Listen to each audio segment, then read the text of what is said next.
The story begins with a man named Russell, who was sitting in jail and sharing his story. According to him, he had pulled off a robbery so perfectly that no police officer had been able to figure it out to this day. Then he begins from the start and explains how he did it. On the day he planned to rob the bank, people from different countries happened to be there. After a while, a man wearing a white uniform and glasses walked into the bank. Right behind him, several masked men wearing the same uniform followed him in. The first man then also covered his face. They quickly locked the doors and suddenly pulled out their weapons, which completely terrified everyone inside. Then the robbers threw smoke bombs, filling the place with thick smoke. A police officer who was passing by outside noticed the smoke coming out of the building. He immediately alerted the police. But just then, one of the robbers came out and threatened the officer by pointing a gun at him. He said they had taken many hostages, and if the police tried anything, they'd kill them all. The officer quickly called for backup and began clearing people away from the area outside the bank. Next, we see Detective Frazier. As soon as he got the news about the robbery, he and his team rushed to the bank. Within moments, the police had surrounded the building from all sides. Reporters from TV channels across the country also gathered at the scene. The bank owner found out that robbers had broken into his bank and taken people hostage. Detectives Frazier and Miller began their investigation. Inside the bank, the robbers gathered all the hostages in one place and made them put their phones into an envelope. But Peter, a bank employee, told them that he had left his phone at home. One of the robbers picked up a random phone and called Peter's number. Then, they heard his phone ringing from the office. Poor Peter got scared and started apologizing to them. The gang leader became furious. He dragged Peter to the office and beat him until he passed out. Then he came out and warned everyone that the same thing would happen to anyone who tried to act clever. After that, he made all the hostages change their clothes and dress up like the members of his crew. As soon as the news of the robbery spread across the country like wildfire, an old man who was inside the bank suffered a heart attack. The thieves were forced to let him go. When he got outside, the police questioned him thoroughly. From him, they learned that there were 4 robbers inside, all dressed in uniforms and carrying weapons. After that, the owner of the bank, Arthur,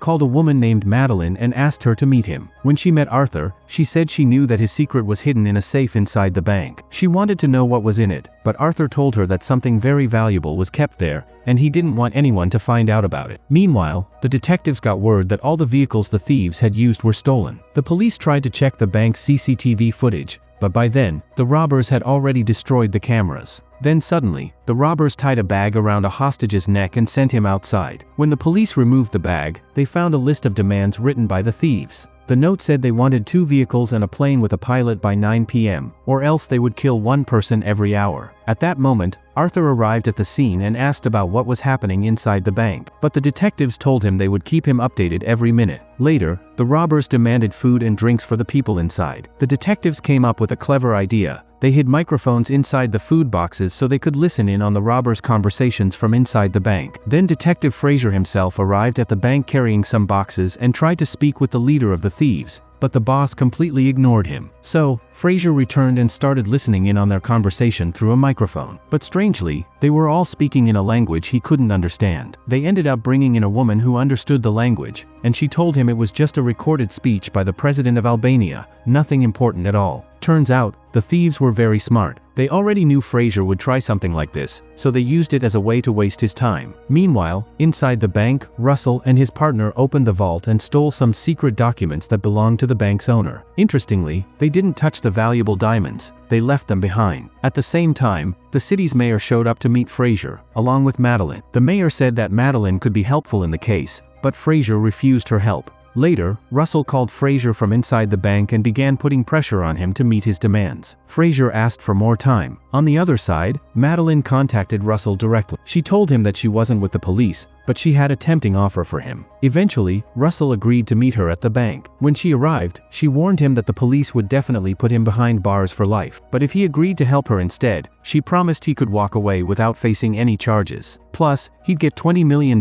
for helping her. At this, Russell said, "Look, madam, stop making up stories and just tell me, who's behind this?" But Madeline refused to name anyone, so Russell began telling her a story. During the Second World War, there was an American man who used to work at a bank in Switzerland. He took advantage of his position with the Nazis and became incredibly rich in a short amount of time. With that money, he opened his own bank, and he was the same person who had sent Madeline to Russell. Now Madeline realized that she was dealing with someone serious. So she dropped the act and got straight to the point. She said she wanted the secret document stored in the bank's safe, and in return, she would help save Russell. Russell showed her a paper but firmly refused to hand the documents over to her. Finally, Madeline quietly walked out. As soon as she stepped outside, Fraser asked her about the thieves. Madeline replied confidently that no matter what happened, Russell wouldn't kill anyone. She believed he was only making threats to get what he wanted. Then Fraser called Russell and said the plane was ready. But before that, he wanted to personally visit the bank and check on the prisoners. Russell agreed, and Fraser went inside the bank. He spoke to all the hostages, and after seeing that they were safe, he stepped back outside. Before leaving, he said that no matter what, he would make sure Russell gets life imprisonment. Russell, calm and confident, replied, "Brother, I'll walk right past you, and you won't even recognize me." Hearing that, Fraser suddenly lunged at him, but another thief pointed a gun at his head from behind. Then Russell warned, "If our demands aren't met now, we'll start killing them one by one." Fraser eventually returned to the police tent, and now even he was convinced that Russell wasn't actually going to kill anyone. Just then, an officer showed up and told Fraser that he had been taken off the case. Someone else was going to take over as the lead detective. In fact, the new captain had already begun planning a full assault on the bank to rescue the hostages and find the bombs the thieves had planted. Meanwhile, Fraser found a strange device inside one of the bags sent by the thieves. That's when he realized the thieves had been listening to all the police conversations the entire time. He immediately called the captain and warned him to cancel the attack, because the thieves already knew what they were planning. Inside the bank, the gang was actually getting ready for the police. They had everything prepared. After gathering all the hostages,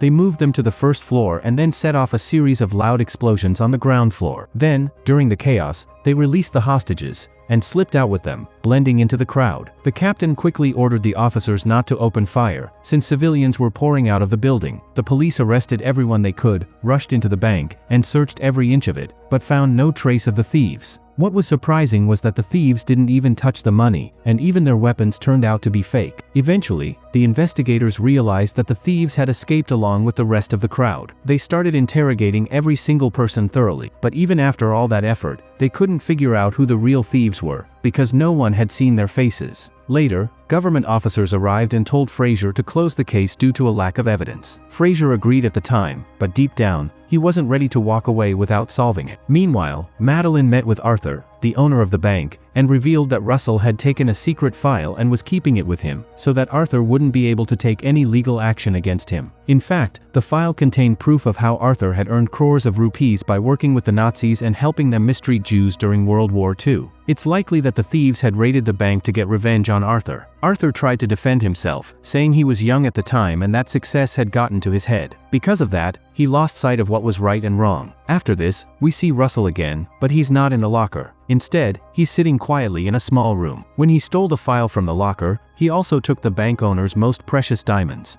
After that, he hid in a secret room inside the bank. A week later, his team came to pick him up from the bank. At the same time, Fraser was entering the building, and he suddenly bumped into Russell. But Fraser didn't recognize him, and Russell just kept walking and got into the car with his crew. Meanwhile, Fraser opened Arthur's locker in the bank. Inside, he found a diamond ring and a note that said, "Follow the ring." So, he went straight to meet Arthur and asked him who the ring belonged to. But as expected, Arthur didn't give him a proper answer. Then Fraser asked Madeline. That's when the truth came out. The ring had belonged to a Jewish family, but their own friend had betrayed them, handed them over to the Nazis, and took the ring for himself. After hearing this, Fraser finally went back home. But then he noticed something shocking. The real diamond was in his pocket. That's when it hit him. The man he had bumped into at the bank was Russell. Finally, Russell kept his word and walked away right in front of Fraser. But Fraser still couldn't catch him. But Russell hadn't come to steal anything except the file. He knew Fraser was desperate for money, so he stole the diamond and slipped it into Fraser's pocket to help him out a little. And that's where the story ends. If you had fun watching, smash that like button, hit subscribe, and drop your thoughts in the comments. I'd love to hear from you.